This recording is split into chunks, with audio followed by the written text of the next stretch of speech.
Messieurs, dames, bonjour. Donc je me présente, Pierre Grospas, médecin généraliste de la vieille garde.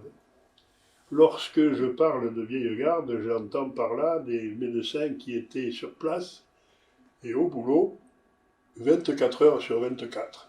C'est-à-dire que lorsqu'on ne les trouvait pas au cabinet, il suffisait de leur téléphoner et puis ces messieurs se déplaçaient jour et nuit pour aller faire leurs consultations, leurs visites et éventuellement leurs urgences. Alors c'était une médecine, certes un peu pénible, mais d'une extrême joie et d'une extrême gaieté, parce que ça permettait de connaître toutes les familles, tous les gens qui étaient autour du patient, et donc ça nous permettait aussi d'avoir une profession très particulière, à savoir que nous étions capables non seulement de faire le diagnostic, comme il faut s'y attendre, mais nous étions aussi capables de faire des examens gynécologiques, de faire des examens cardiologiques, de faire des accouchements, de faire de la petite chirurgie, enfin tout un tas de choses et d'activités professionnelles que ne font plus les jeunes généralistes du fait de l'évolution technique de la médecine, qui fait que lorsqu'il y a un événement important, il faut d'emblée se diriger vers l'hôpital. Voilà, donc c'est cet aspect de la médecine que j'ai pratiqué pendant à peu près 18 ans environ, 18 ans, 19 ans. Jusqu'au jour où j'ai eu le besoin, j'ai ressenti le besoin d'aller voir ce que les traitements que je faisais pouvaient avoir eu comme effet sur mes patients. J'ai donc repris les dossiers de mes patients les plus importants et les plus intéressants, enfin ce qu'on appelle intéressants en médecine, autrement dit les patients les plus, les plus prenants, et d'aller voir ce que le traitement que j'avais prescrit avait fait. Et je me suis rendu compte que ces gens-là étaient à peu près dans le même état que quelques années auparavant. Alors certes, le traitement qu'on leur faisait les maintenait en bon état, relativement, mais il n'y avait pas d'évolution vers une guérison. Ça m'a été un choc qui m'a amené à réfléchir et qui m'a orienté vers d'autres possibilités de médecine, homéopathie, acupuncture, etc. C'est vers l'acupuncture que je me suis orienté parce que c'est ce dont on m'avait le mieux parlé, puis j'avais eu un prof de fac nous avait parlé, notre professeur d'anatomie qui nous avait parlé d'acupuncture, et donc je me suis orienté vers cette technique.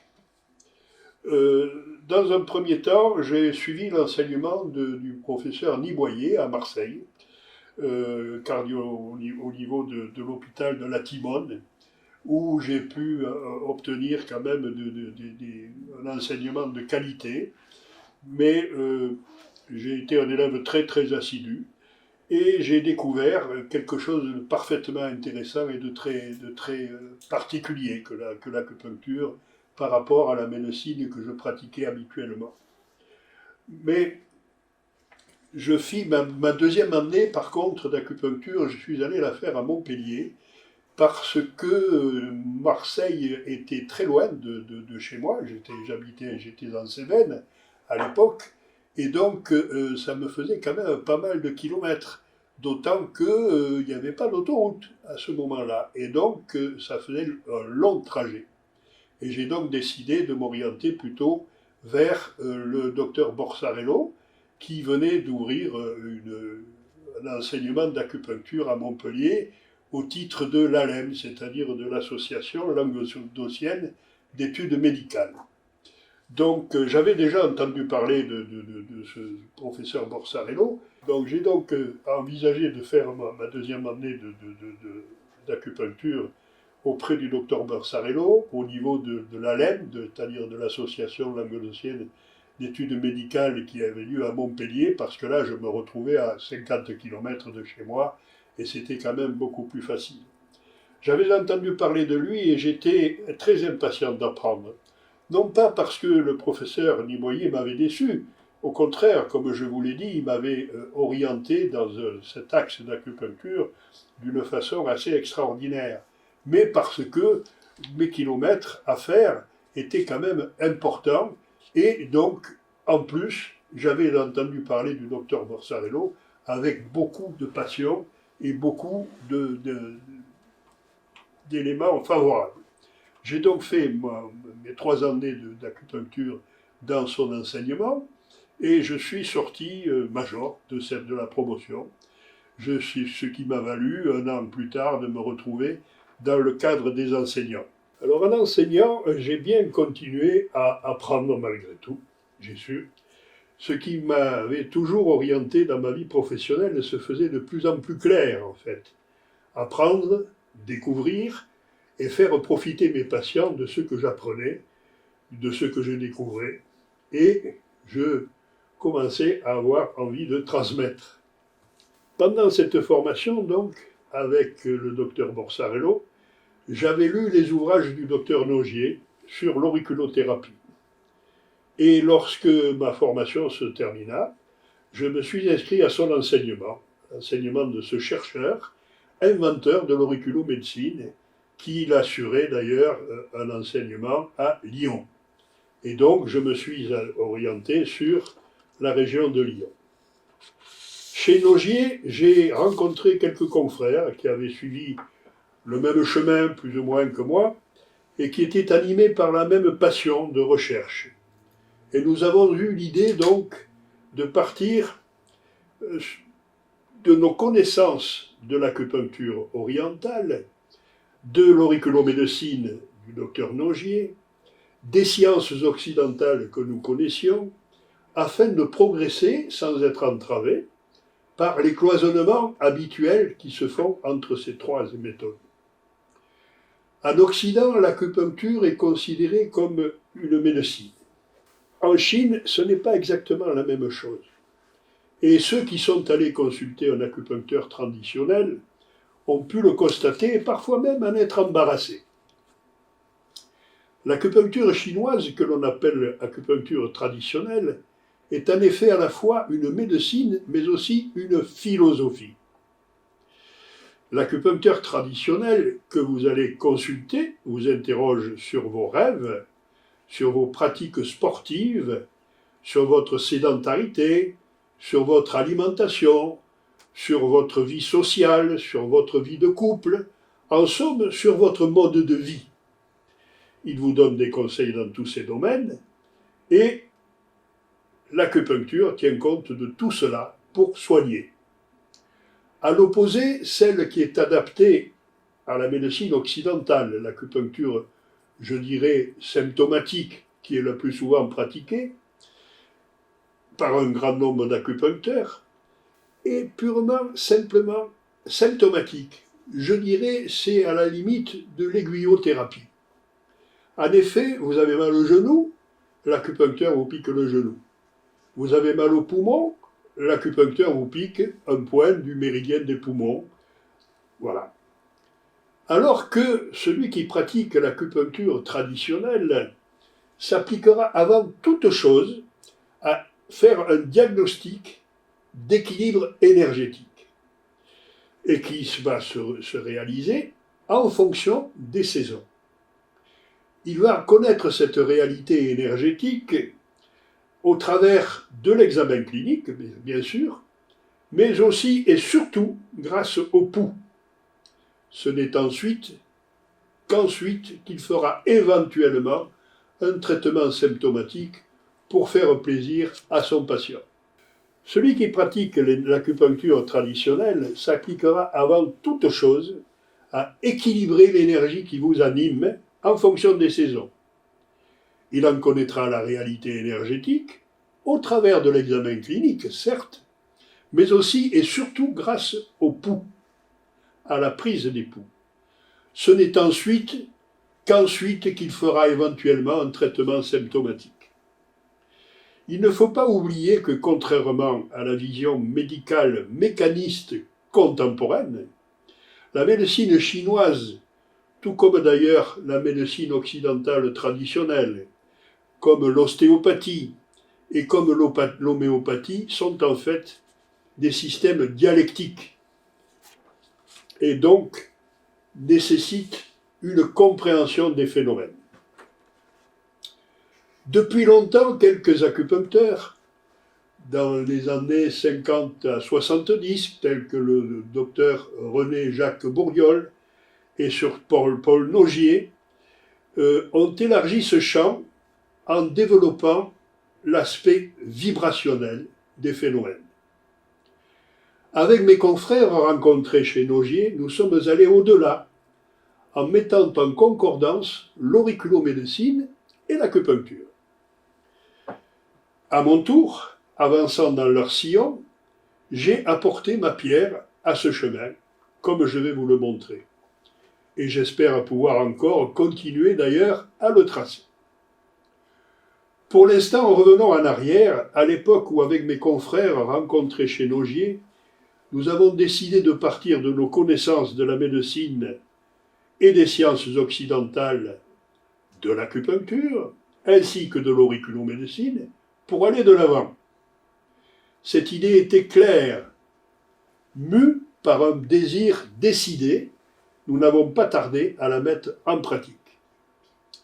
Soucieux de garder le cap de la science, cependant, nous avons demandé le contrôle de Marcel Loquin, docteur S-Sciences, consultant à l'UNESCO, attaché au CNRS, qui nous a assistés jusqu'à la dissolution de notre petit groupe.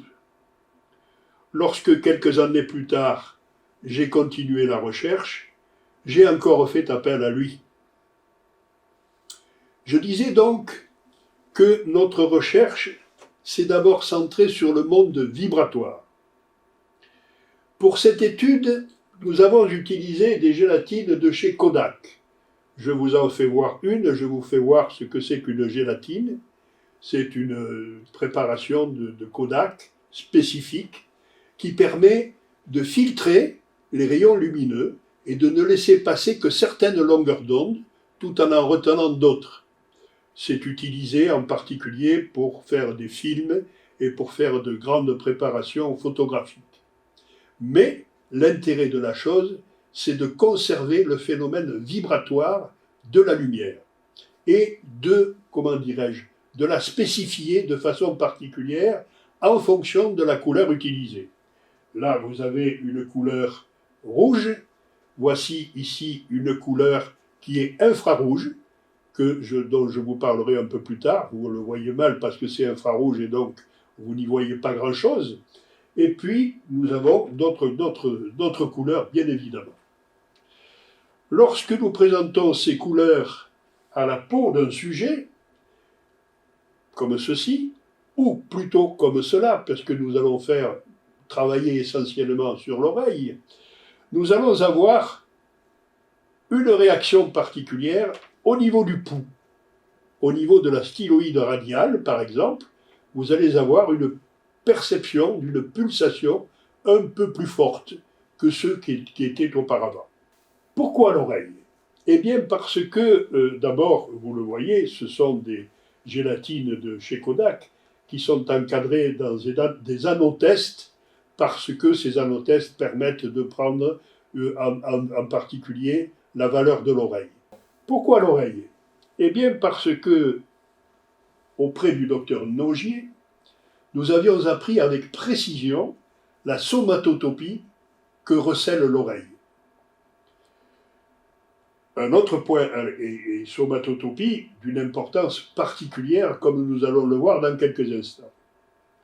Un autre point de l'enseignement du docteur Nogier a été très important dans la suite des recherches. Il s'agit des 7 fréquences essentielles. 7 fréquences, comme il y a 7 couleurs de l'arc-en-ciel, ainsi que le démontre en physique classique la décomposition de la lumière, tout simplement.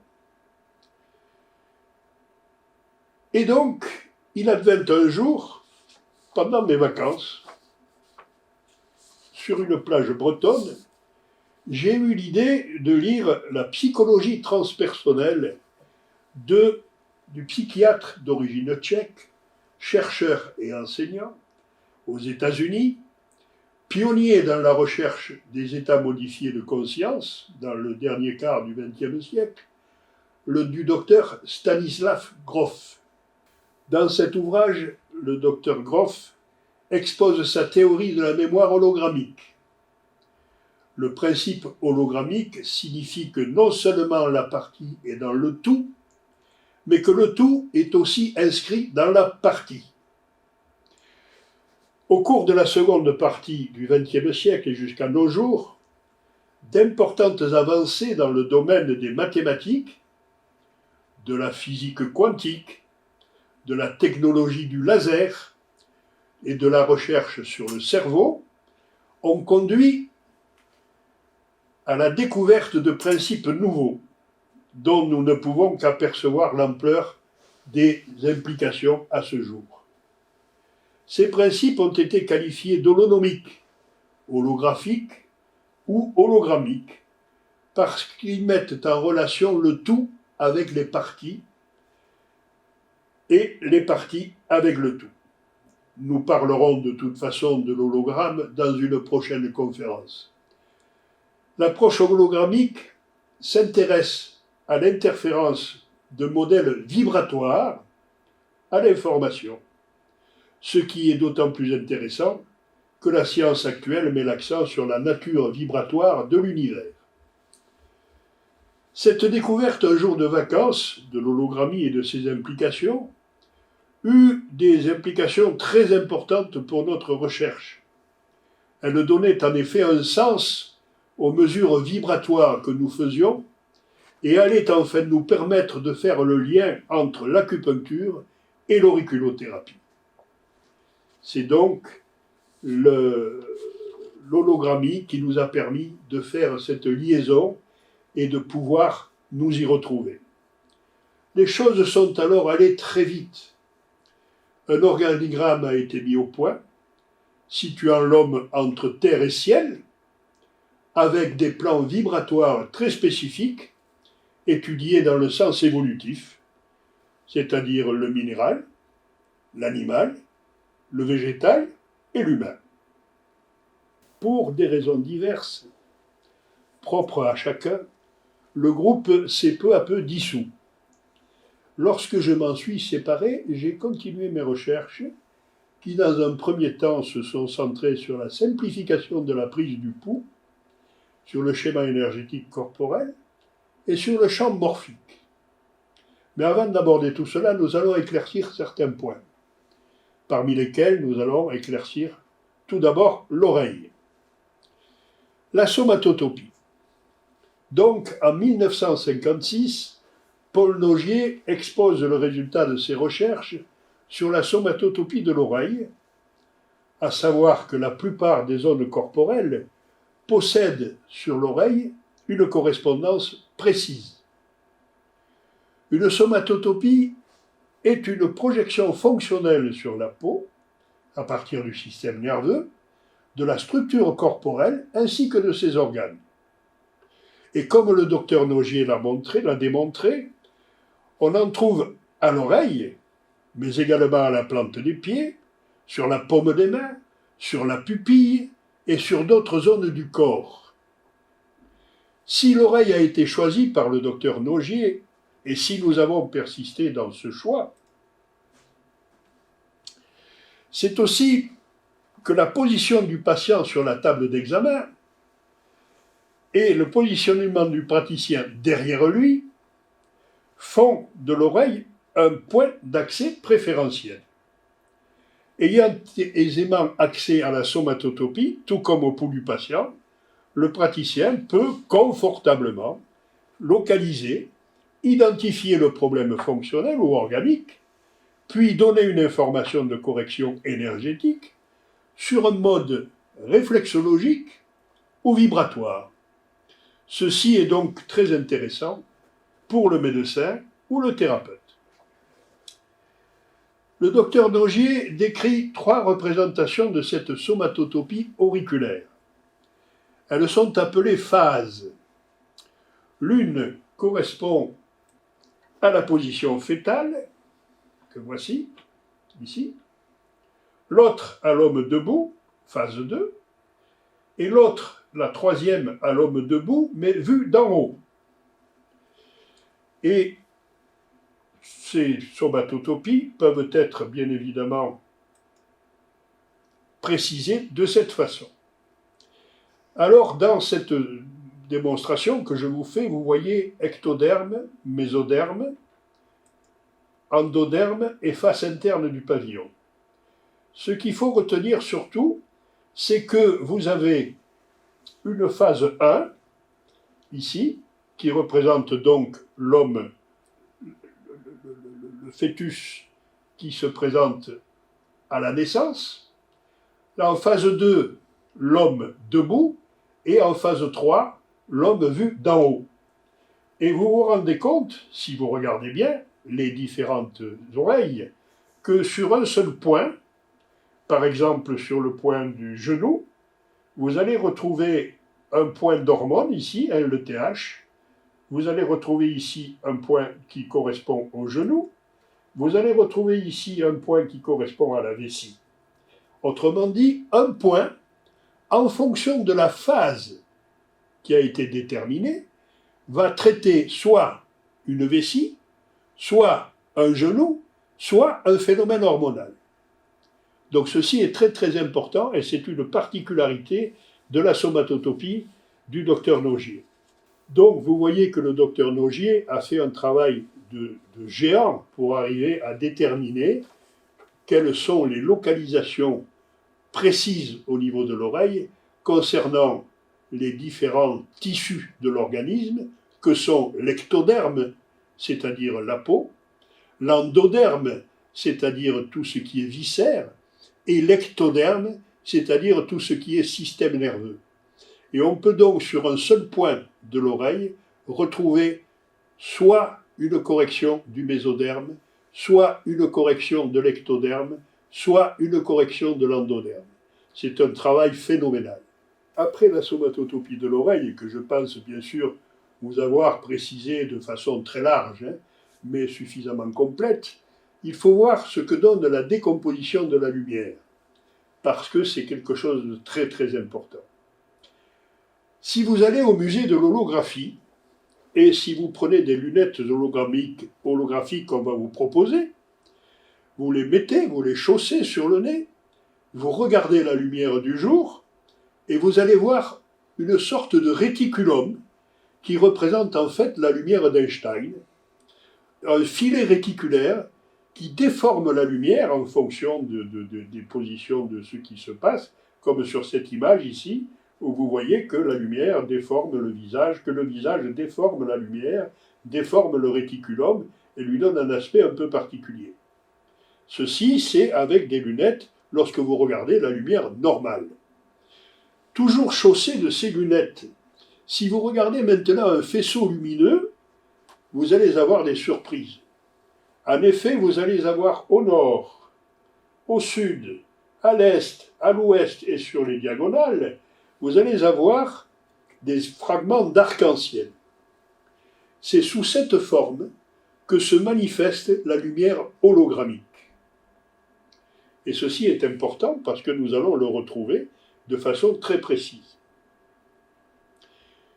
Si vous présentez maintenant en perpendiculaire sur les 4 axes de l'oreille, donc lorsque je parle d'axe de l'oreille, je vous fais voir le schéma. Voilà les 4 axes de l'oreille. Vertical, 2 axes verticaux, 2 axes diagonaux. Si vous présentez maintenant sur les 4 axes de l'oreille d'un sujet un filtre contenant les 7 couleurs de l'arc-en-ciel, donc 7 fréquences vibratoires en même temps, vous prenez, et que vous preniez le pouls du patient, ici, le voilà, vous prenez le pouls du patient, vous présentez votre filtre composé de 7 couleurs de lumière et vous les présentez sur les perpendiculaires ainsi que sur les diagonales, vous allez avoir une réaction au pouls. Ça veut dire que l'oreille est hologrammique. Tout en regardant donc un faisceau lumineux avec des lunettes du musée de l'hologrammie, vous avez eu la surprise de voir des fragments d'arc-en-ciel sur des axes perpendiculaires et diagonaux. Eh bien, vous venez de percevoir maintenant, de voir des réactions au pouls d'un sujet en lui présentant à l'oreille sur des axes perpendiculaires et diagonaux, les mêmes axes, un filtre contenant les 7 couleurs de l'arc-en-ciel. L'oreille est donc hologrammique.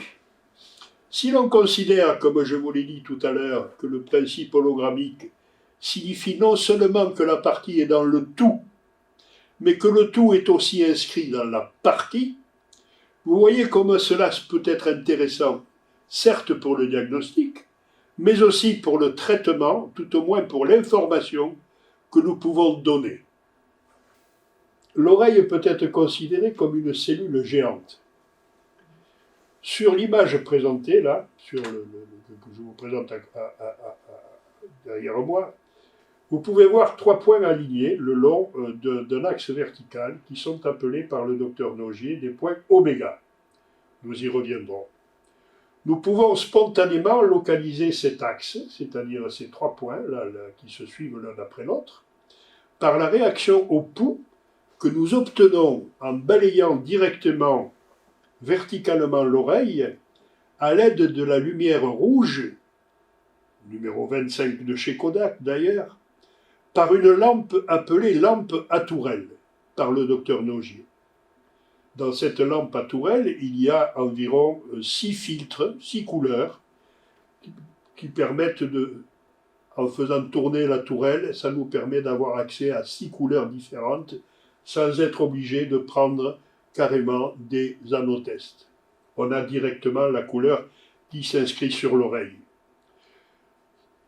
Ce nom donc lui vient du fait qu'en faisant tourner les filtres de couleurs contenus à l'intérieur, on va voir apparaître une lumière qui va illuminer l'oreille et nous donner des explications.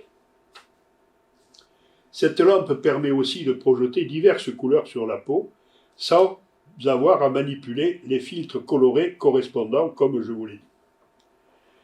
Si, avec cette même lampe, nous balayons la surface de l'oreille, nous pouvons déterminer sa tonalité, c'est-à-dire la couleur à laquelle elle répond. Nous avons donc un axe, ici, et nous avons une tonalité. La tonalité a trait à l'oreille. Et l'axe, par contre, a trait aux omégas, aux filtres aux omégas.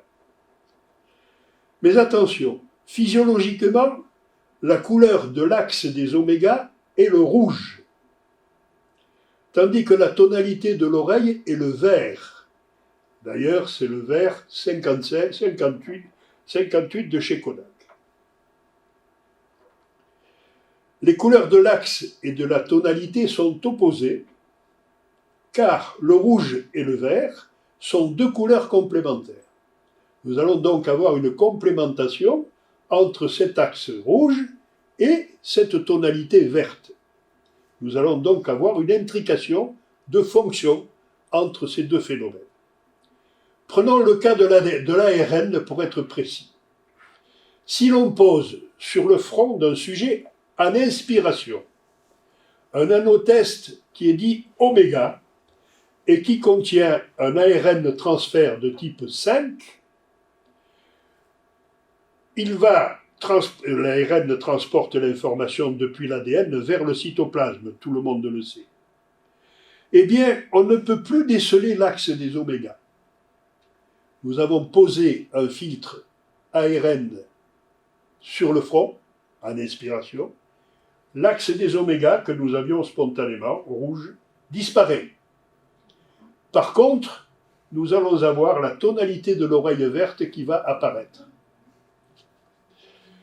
On peut donc dire que la formule physiologique de l'ARN est la suivante. L'oreille réagit physiologiquement au vert, c'est-à-dire que le pouls du sujet réagit à la couleur verte émise par la lampe à tourelle, donc tonalité verte. La tonalité étant physiologiquement verte, on peut supposer que l'axe des omégas qui n'est pas perceptible est tout de même en arrière-fond rouge. Si nous posons de l'ADN sur le front au lieu de poser de l'ARN, et nous allons balayer la surface de l'oreille avec toujours notre lampe à tourelle, nous n'allons plus retrouver la tonalité verte de l'oreille, mais nous allons à nouveau faire apparaître les axes oméga en rouge. La formule physiologique de l'ADN va nous dire que dans le cas précis de l'ADN, le pouls du sujet réagit à la couleur rouge émise par la lampe à Tourelle sur les omégas. L'axe des omégas étant physiologiquement rouge, on peut penser, bien évidemment, que la tonalité de l'oreille est verte. Selon les travaux donc de Claude Pirot, cela nous conduit à formuler les hypothèses suivantes. L'ARN étant localisé dans les ribosomes du cytoplasme, la tonalité de l'oreille pourrait correspondre au cytoplasme. L'ADN étant nucléaire, lui, la couleur de l'axe des omégas pourrait donc correspondre au noyau de la cellule. L'oreille serait donc une cellule géante. J'ai bien dit géante, car la cellule qui est considérée comme l'unité de base du monde vivant est de taille minuscule, une dizaine de micromètres. En schématisant, on peut dire qu'elle est constituée d'un noyau et d'un cytoplasme, qui en est la partie interne où se trouve le noyau. Une membrane cellulaire ou plasmique sépare l'intérieur de la cellule du milieu extérieur. L'oreille est donc une cellule qui présente une somatotopie et possède une réactivité hologrammique.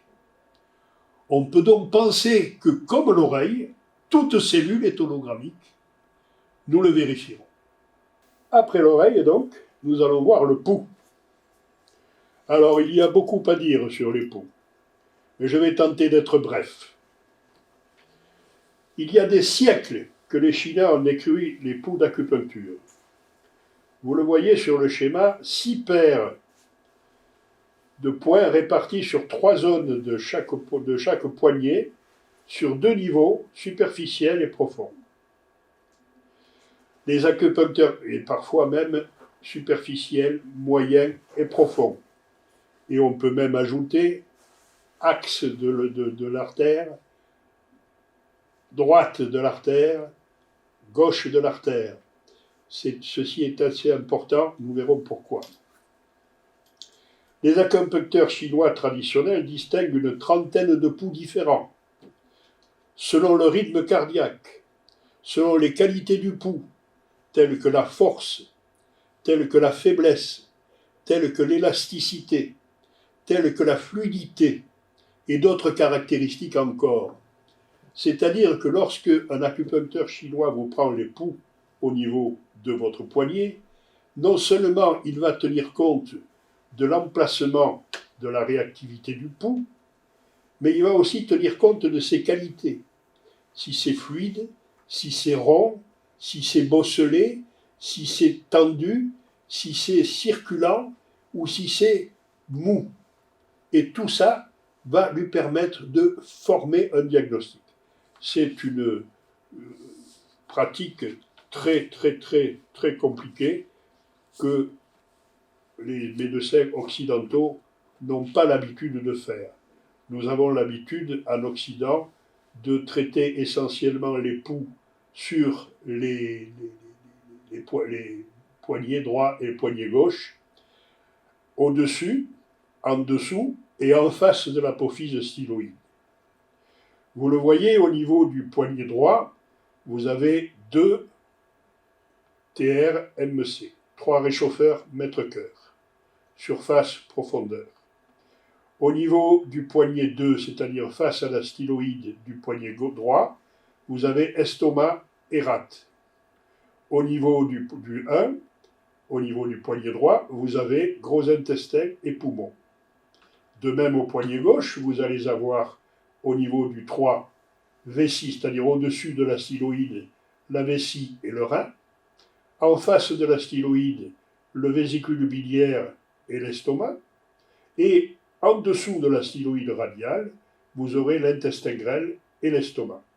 Ça, ce sont les pouls chinois selon Soulier de Mohan.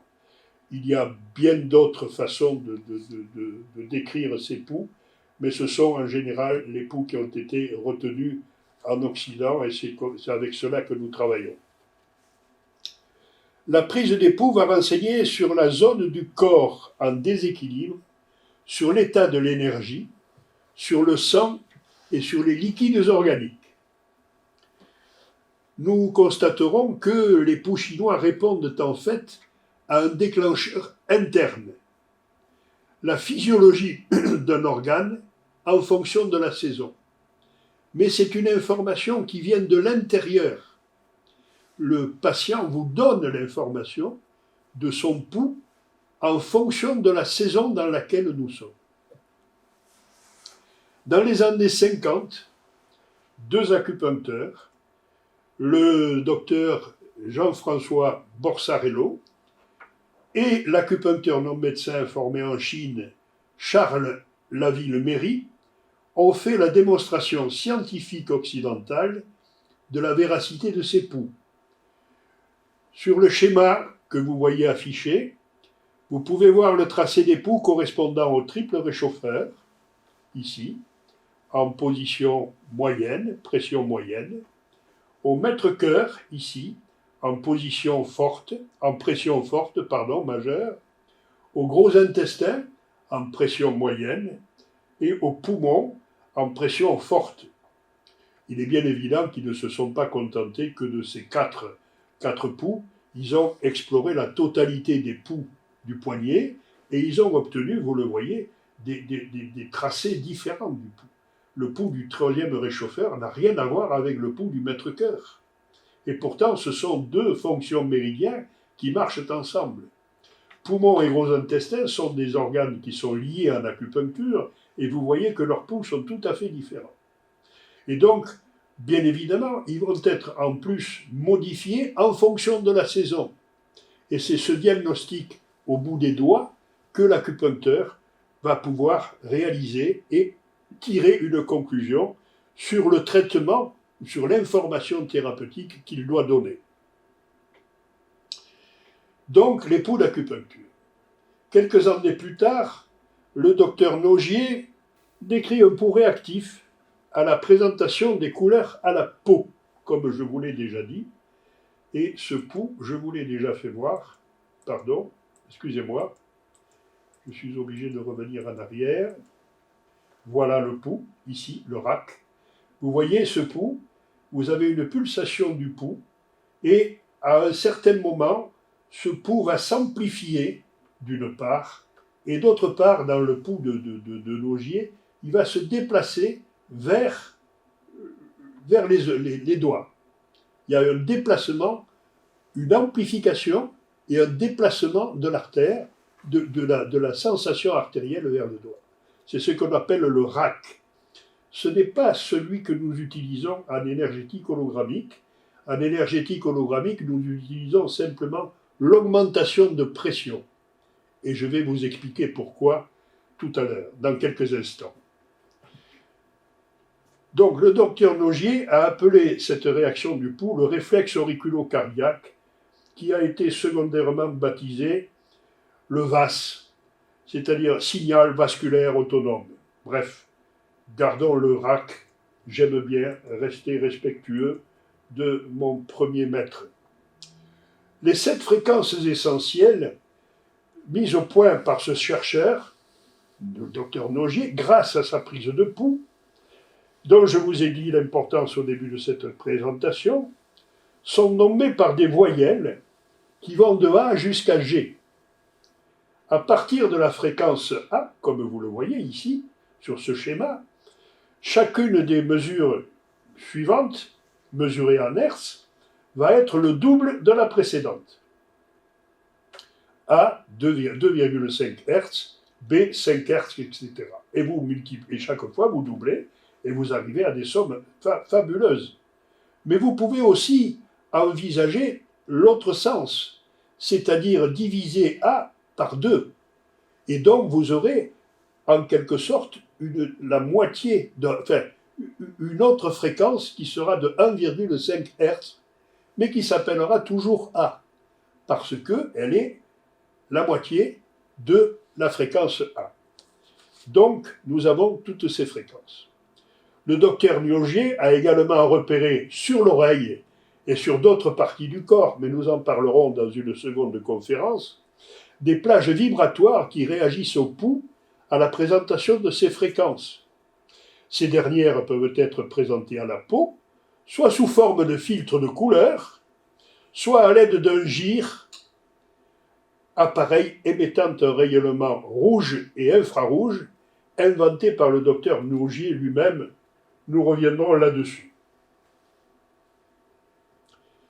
Le pouls du docteur Nogier réagit donc à la présentation d'un déclencheur externe.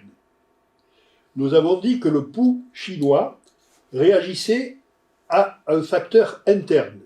Eh bien ici, nous allons avoir une réaction à un facteur externe, qui sera une couleur, qui sera un produit chimique, qui sera un produit organique, et non plus identiquement au pouls chinois. Ce pouls va représenter un grand avantage, car réagissant aux facteurs externes, il va nous permettre d'explorer tout ce que nous voulons. Si nous voulons explorer un aliment, et en particulier sa réaction allergique par exemple, eh bien nous prendrons cet aliment, nous le présenterons à l'oreille, et nous aurons une réaction ou pas au pouls, ce qui nous permettra de dire il y a une allergie au lait, à la viande de bœuf, à la viande de cheval, etc. Tous les pouls réagissent en fonction de ce que l'on appelle l'effet Coanda.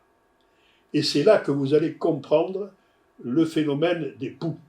Qu'ils soient chinois ou qu'ils soient auriculomédecine ou énergétique hologrammique. C'est un effet particulier. Il a été découvert au début du XXe siècle et a été appelé Coanda en l'honneur du père de l'avion à réaction. En effet, cet effet Coanda désigne le fait qu'un fluide en mouvement, que ce soit un gaz ou un liquide, a tendance, lorsqu'il entre en contact avec une surface courbe, telle qu'une artère, à suivre cette surface. Il va suivre la surface. Il ne va pas s'avancer comme ça. D'un bond, il va suivre la surface. C'est à la faculté d'Orsay, où le professeur Comollet étudiait des modèles analogiques du pouls, que le docteur Paul Nogier a pu constater que le RAC ne relevait pas d'une variation du calibre de l'artère, mais d'une onde stationnaire.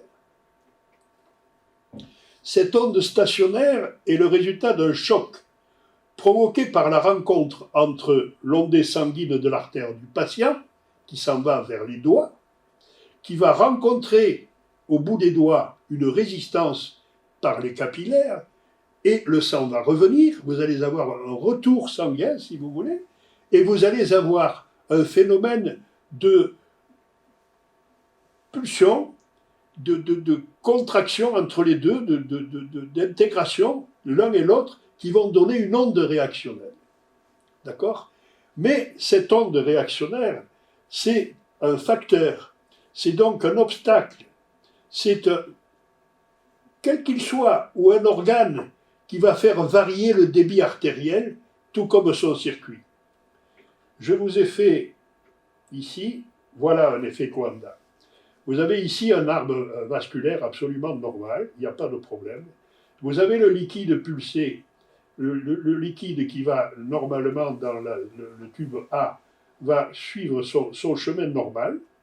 Et puis imaginez que vous ayez par exemple ici une lésion au niveau d'un poumon, eh bien vous allez avoir une modification du pouls, le pouls va passer ailleurs.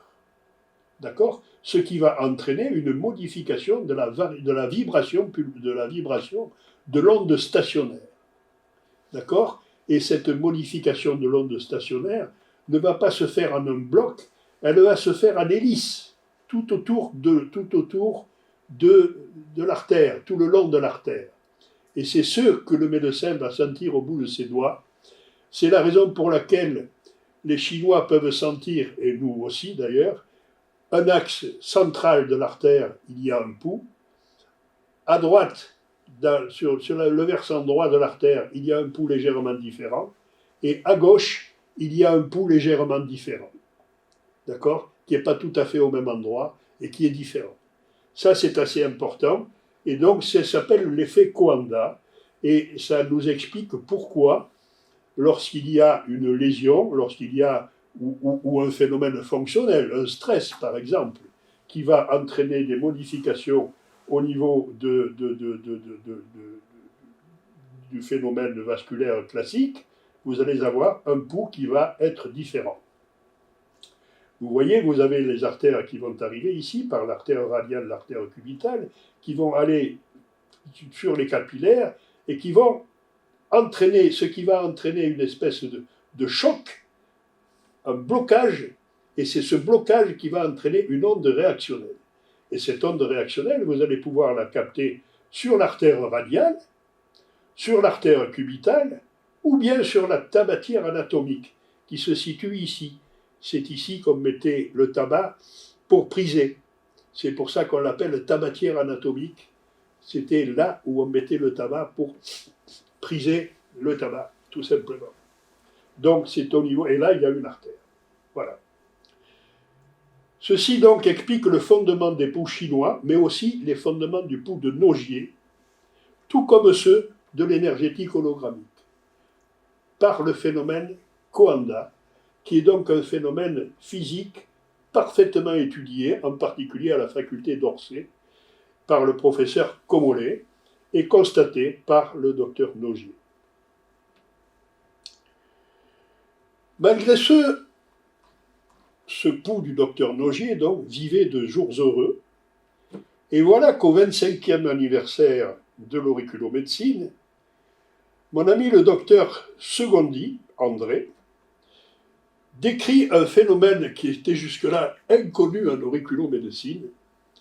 Il décrit la variation de la réaction obtenue en fonction de la localisation de la prise du pouls. Et vous voyez que la localisation de la prise du pouls est importante, puisqu'en fait, elle ramène à cet effet Coanda dont je viens de vous parler. Parce que si vous prenez une artère cubitale, ou une artère radiale, ou une tabatière anatomique, vous allez avoir une anatomie différente. Si vous le prenez sur l'axe central, vous allez avoir une pulsation particulière.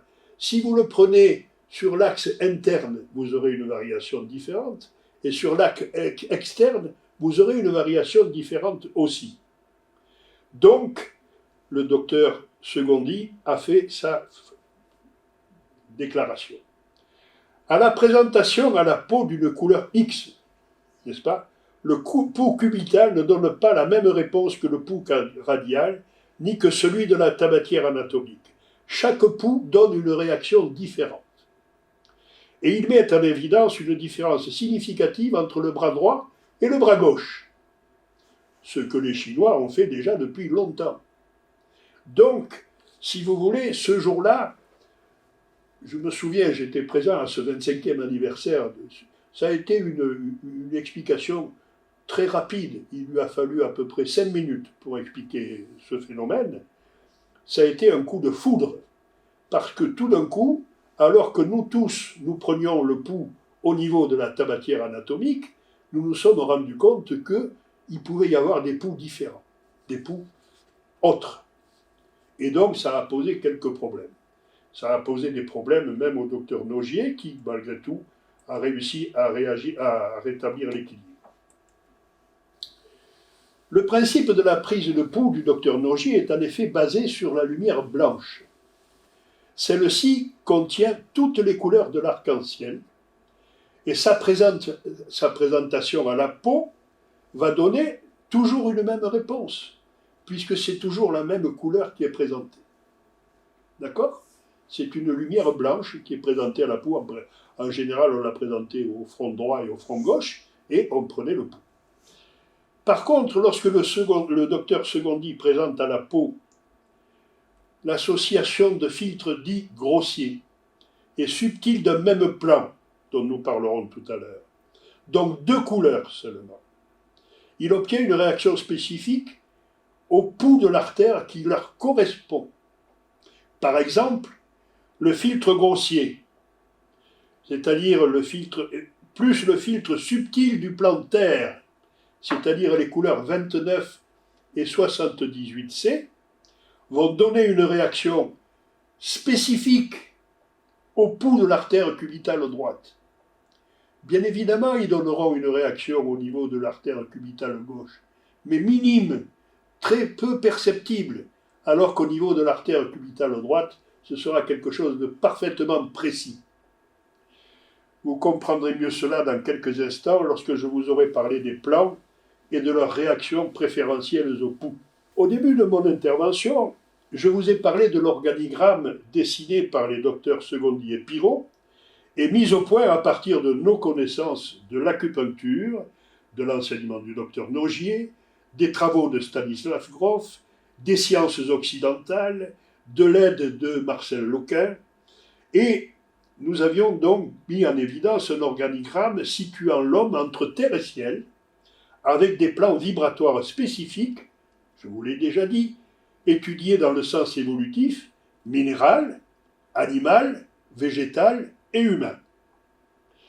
Eh bien, nous avons également mis en évidence que chacun des 6 plans de l'organigramme, ciel, terre, minéral, animal, végétal et humain, réagit spécifiquement sur l'un des 6 pouls qui sont le cubital, le radial, la tabatière anatomique du poignet gauche et du poignet droit. Bien évidemment, cubital, radial et du tabatière anatomique au bras droit et au bras gauche. Que ces pouls sont spécifiques de la physiologie d'un plan de l'organigramme, que nous verrons plus tard, et non d'un organe. Pour autant, chaque plan est lié aux 5 éléments chinois avec leur énergie spécifique. Le sec, l'humide, le chaud, la canicule, le froid, le vent, autrement appelé feng. S'il y a 5 éléments en Chine, dans les 5 éléments chinois, il y a 6 énergies. Car en effet, l'élément feu va se séparer en 2. Il va s'appeler canicule pour le feu empereur, le feu du plein été, et chaleur pour le feu ministre. Le feu ministre étant chargé de, bien évidemment, faciliter les ordres du feu empereur que représente le feu et qui est représenté par le cœur. Alors, bien évidemment, on revient sur de vieilles notions de cœur au lieu de parler de cerveau, mais en fait, le cœur, vous comprendrez pourquoi un petit peu plus tard, se situe à la croisée des chemins des chakras physiques et des chakras psychiques. Au centre, il y a le cœur. Et c'est donc ce cœur qui va représenter en fait le centre, le centre énergétique de l'individu quant à sa valeur force énergétique. Nous avons également démontré que l'organigramme confirme et développe le constat déjà fait à partir de la réaction au pouls lorsque l'on présente à l'oreille de l'ADN et de l'ARN. Et nous l'avons dit, l'oreille est une cellule géante. Nous verrons en effet dans quelques instants que sur cet organigramme, les axes d'oreille du plan Terre, tout comme ceux du plan Ciel, sont mis en évidence avec des molécules ADN et ARN, tandis que les axes d'oreille des plans minéral, animal, végétal et humain le sont à l'aide de constituants de l'ADN et des neuromédiateurs, dont nous aurons quelques mots à dire.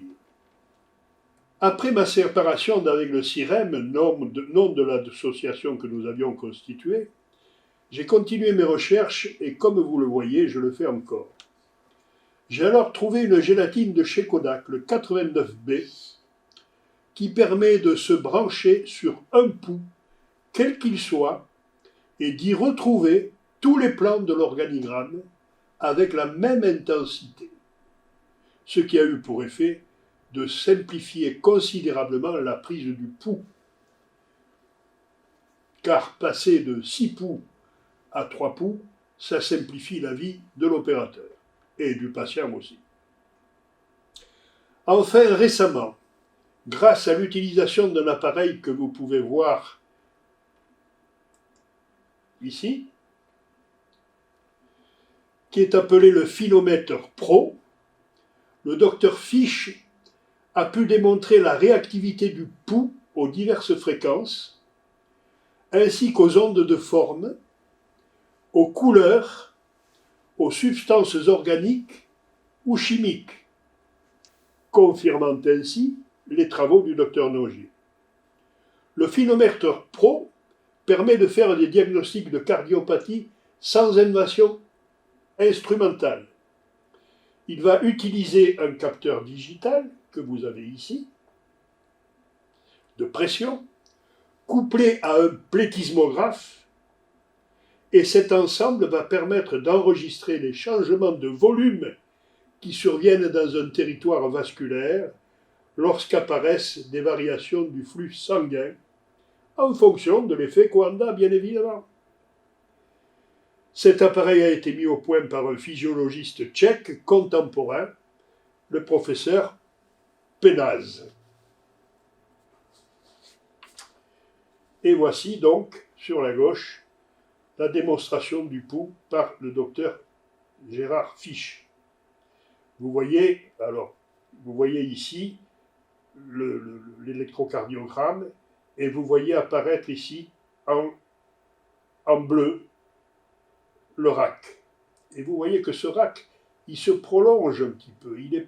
C'est pas immédiat. Vous voyez, ça demande un certain temps avant de redescendre. Voilà, donc vous avez ainsi la démonstration que les pouls ne sont pas une vision de l'esprit et que grâce à eux, on va pouvoir soit au travers des pouls chinois savoir ce qui se passe au niveau de la saison et notre façon de prendre le pouls en énergétique hologrammique nous le permet, soit de savoir ce qui se passe à la présentation, par exemple, d'une substance toxique ou d'une substance allergique, savoir si le sujet le supporte ou ne le supporte pas. Voilà donc pour les poux. Voyons maintenant la peau. La peau est un système réticulaire, exactement comme la lumière. La lumière est réticulaire, n'est-ce pas? On l'a vu tout à l'heure, avant de prendre les lunettes hologrammiques et de fixer avec les lunettes hologrammiques. Eh bien, la peau est aussi un système réticulaire qui ne laisse passer que la partie gravitationnelle des ondes électromagnétiques. Alors, les ondes électromagnétiques, vous la voyez ici, n'est-ce pas? Vous avez une onde électrique et en perpendiculaire à elle-même, une onde gravitationnelle, une onde magnétique. Cette onde électrique et cette onde magnétique sont portées par une onde particulière qu'on ne voit pas. Et qui vont donc s'approcher de la peau. Et l'onde électrique, comme l'onde magnétique, vont être stoppées par ce système réticulaire. Pourquoi? Parce que vous avez un filtre vertical, un filtre horizontal qui ne laisse passer rien du tout. Sauf l'élément de support de ce champ électromagnétique qui va passer et qui s'appelle l'onde gravitationnelle. Voilà. Ça va nous donner accès à deux phénomènes. Tout d'abord, la partie visible, grossière, ce qu'on appelle le réel trivial, qui est le matériel de tous les jours, que nous voyons, que nous touchons, que nous palpons. Et ça va nous donner quelque chose de subtil, d'invisible, qui va être en fait d'ordre vibratoire fréquentiel. L'association entre ce réel ici, cette onde électromagnétique, électrique et magnétique, vous comprenez bien qu'elle est supportée par quelque chose. Eh bien, elle est supportée par ce qu'on appelle une onde gravitationnelle. Et cette onde gravitationnelle, elle appartient au mode vibratoire fréquentiel que nous ne sommes pas capables de percevoir et que nous ne pouvons percevoir qu'avec des phénomènes de contraste de phase. N'est-ce pas? Bien. Eh bien, l'association de ces deux phénomènes, électromagnétiques et ondes gravitationnelles, vont nous donner, en fait, une onde que les scientifiques appellent une onde kappa, que nous aurons l'occasion de revoir beaucoup plus tard. Mais notez-le dans votre tête. Comme vous le savez certainement, nos yeux ne perçoivent les couleurs que dans l'éventail de certaines longueurs d'onde. La vue ne nous donne accès qu'à une partie limitée du spectre électromagnétique, bien évidemment. D'autre part, les couleurs et les formes que nous voyons ne sont que des interprétations de ces radiations lumineuses faites par notre cerveau. Bien que nous n'en percevions qu'une infime partie, nous sommes donc enveloppés de radiations diverses, tout le monde le sait, dont un très grand nombre sont invisibles pour nos yeux. Notre sensibilité dermo-optique nous permet cependant d'en percevoir certaines. Car, embryologiquement, la peau, dont nous venons de parler, et le cerveau proviennent tous deux de l'ectoderme sur le plan embryologique. Ce sont des tissus issus de la même source. Ce lien va permettre à la peau d'avoir accès à certaines des vibrations invisibles qu'elle reçoit et que la physique suppose situées dans l'infrarouge lointain. Bien. On peut dire que la peau sait lire. En tout cas, c'est ce qu'ont démontré les recherches faites aux États-Unis, en Russie, mais surtout en France et en particulier au CNRS. Ces recherches sont d'ailleurs brillamment exposées dans l'ouvrage dirigé par Yvonne Duplessis, Les couleurs visibles et non visibles, qui est paru en 1989 aux éditions du Rocher. La peau est donc capable de lire des codes fréquentiels ou des cartes géomagnétiques. Vous voyez à quel point cette propriété est importante pour notre approche. Les codes fréquentiels et les cartes géomagnétiques sont de petites surfaces sur lesquelles sont inscrites à l'encre, tout simplement, les caractéristiques des fréquences que peut émettre un organe, une substance chimique, une substance organique, etc. Mais tandis que les codes fréquentiels que vous voyez ici sont la représentation sinusoïdale de ces fréquences, et ces codes ont été mis au point par le docteur Fish, les cartes géomagnétiques que nous voyons ici sont la représentation sur des cercles concentriques. La mise au point de ces dernières est due au médecin homéopathe Malcolm Rahe. Et elles présentent un réel intérêt, car elles sont géomagnétiques, c'est-à-dire spontanément orientées au nord, et actives à distance, puisque les ondes de forme ont la capacité de modifier à distance un champ énergétique. La lecture des codes fréquentiels ou des cartes géomagnétiques par le couple peau-cerveau peut se faire de deux façons, soit par la présentation à la peau et en l'occurrence à l'oreille, soit au moyen d'un fil conducteur qui va prendre l'information sur une planche de code fréquentiel ou de carte géomagnétique et qui va le conduire par un filin jusqu'à l'oreille. Pour sa simplicité, quant à moi, je privilégie la présentation à la peau en me référant au principe de Young, dont je vous parlerai également plus tard, et qui fait appel à la physique quantique. Lorsqu'il y a une distorsion entre le code fréquentiel ou la carte géomagnétique présentée à la peau d'un sujet et à son état vibratoire, nous allons percevoir une réaction au pouls, soit un RAC, qui, je vous le rappelle, signifie réflexe auriculo-cardiaque. Vous pouvez donc imaginer que cela est encore un élément fort important pour notre méthode, puisque cette réaction au pouls du sujet nous permettra, par exemple, de faire le diagnostic entre un eczéma et un psoriasis. vous aurez la fréquence d'un eczéma qui est particulière, et la fréquence d'un psoriasis qui est particulière, et si vous le présentez, cette information, cette fréquence particulière, ces deux fréquences spécifiques à l'oreille, lorsque vous avez la réaction à l'eczéma, eh bien c'est un eczéma. Si vous avez une réaction au psoriasis, eh bien c'est un psoriasis. Donc c'est d'une facilité déconcertante.